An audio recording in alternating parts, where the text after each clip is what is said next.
ठाकरे गट नाराज असल्याचं पाहायला मिळते, कसं बघता याकडे?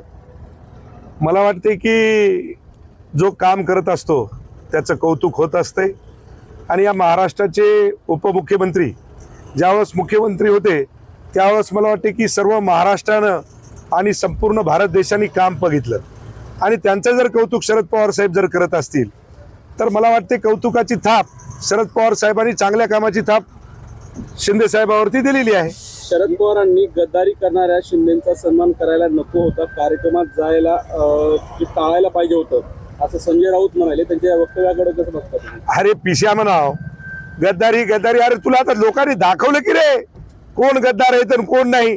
गद्दार जर असते तर 60 आमदार निवडून आले असते का? खरी गद्दारी तुम्ही केली आणि शरद पवार साहेबाला आता हे लेट समजलं आणि शरद पवार साहेबांनी चांगल्या माणसाच्या पाठीवरती थाप दिली. तुमच्या तर थोतरीत हाणाय पाहिजेत अशी परिस्थिती तुम्हाला सांगतो. आणि शरद पवार साहेबाला समजलंय.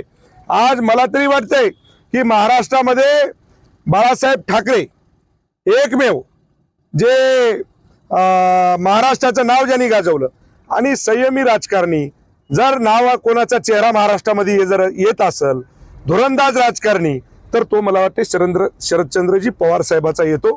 त्याच्यामुळे शरदचंद्र पवार साहेब हे काय तुम्हाला सांगतो सोपा माणूस नाही. एक नेता म्हणजे जसं बाळासाहेब ठाकरेंनी एक शिवसेना नावाचं रोपटं छोटंसं रोपटं लावलं आणि आज संपूर्ण म्हणजे महाराष्ट्रात नव्हे भारतामध्ये नव्हे तर संपूर्ण जगामध्ये नाव गाजते. त्याच पद्धतीचं काम मला वाटतं शरद पवार साहेबांचं सुद्धा या महाराष्ट्रातल्या जनतेने बघितलेलं आहे. शरद पवारांबद्दल तुम्ही एवढं चांगलं बोलताय. शरद पवारांनी सुद्धा दिल्लीतल्या सत्कार कार्यक्रमामध्ये जेव्हा सत्कार केला त्या भाषणामध्ये एकनाथ शिंदे बद्दल सुद्धा खूप चांगलं बोलले, ते त्यांचे स्तुत्य केले त्यांनी.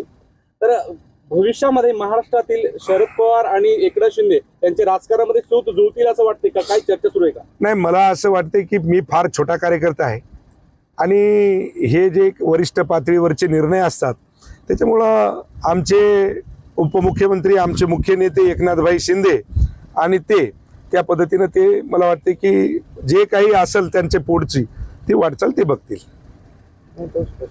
कट्टर विरोधक असलेल्या एकनाथ शिंदेचा शरद पवारांनी सत्कार करणं टाळायला पाहिजे होतं असं बोलत नाराजगी उद्धव ठाकरेंनी व्यक्त केलेली आहे. तुम्ही याकडे कसं बघता? कारण एकेकाळी ते पक्षप्रमुख होते शिवसेनेचे, आज तर मला वाटते की पक्षप्रमुख फार धुरंदाज आहेत, हुशार आहेत. त्यांनी मागं आपल्या पक्षाला महाराष्ट्रातल्या जनतेने नाकारलं हे त्यांनी उघड्या डोळ्यांनी आणि त्यांनी हे स्वीकारलं सुद्धा. त्याच्यामुळे त्यांना माहीत आहे की मागच्या वेळेस मला वाटते की त्यांनी सांगितलं आता आम्हाला एकत्र लढायचं नाही, आता आम्हाला अलग अलग लढायचं, कारण की त्यांना त्यांचं कळून चुकलं. मला वाटते की थोडासा उशीर लागल, त्यांनाही सगळं लक्षात आलेलं आहे. उद्धव ठाकरेंनी एकला चलोची भूमिका घेतल्यानंतरच शरद पवार एकनाथ शिंदेशी जवळीक साधतायत अशी राजकीय वर्तुळात चर्चा आहे. त्यामुळं यात लवकरच शरद पवार आणि एकनाथ शिंदे एकत्र दिसतील अशी देखील चर्चा. कसं बघताय? मला असं वाटतंय की हे जो निर्णय असतो, मी सांगितलंय मी एक सर्वसामान्य कार्यकर्ता आहे. याच्यामध्ये शिंदे साहेब आणि शरदचंद्रजी पवार साहेब हे फार मोठे नेते आहेत. यांचे विचार मला वाटते की फक्त आपण बघू शकतो, बाकी आपण काहीच करू शकत नाही. त्यांनी महाराष्ट्र चालवला आहे. सन्माननीय शरदचंद्रजी पवार साहेब असतील आणि आज आपण उघड्या डोळ्याने बघताय की या महाराष्ट्राचं नेतृत्व सन्माननीय एकनाथभाई शिंदे. आज एकनाथभाई शिंदेमुळे तुम्हाला सांगतो की महाराष्ट्राची सत्ता पुन्हा एकदा या ठिकाणी शिवसेना भारतीय जनता पार्टीचा म्हणजे मुख्यमंत्री आणि उपमुख्यमंत्री बसले. महाराष्ट्राच्या कोणत्याही कानाकोपऱ्यामध्ये जर आपण गेलो तर त्या ठिकाणी खूप मोठ्या सन्मानाने जर महिला भगिनीने जर बघितल्या तर फक्त भाई आणि भाई हा चेहरा समोर येतो. देश विदेशातील प्रत्येक घडामोडींचे लाईव्ह अपडेट मिळवण्यासाठी आता साम टीव्हीच्या सर्व सोशल मीडिया प्लॅटफॉर्मला लाईक, फॉलो आणि सबस्क्राईब करा. तसंच सर्व नोटिफिकेशनसाठी बेल आयकॉन प्रेस करायला विसरू नका.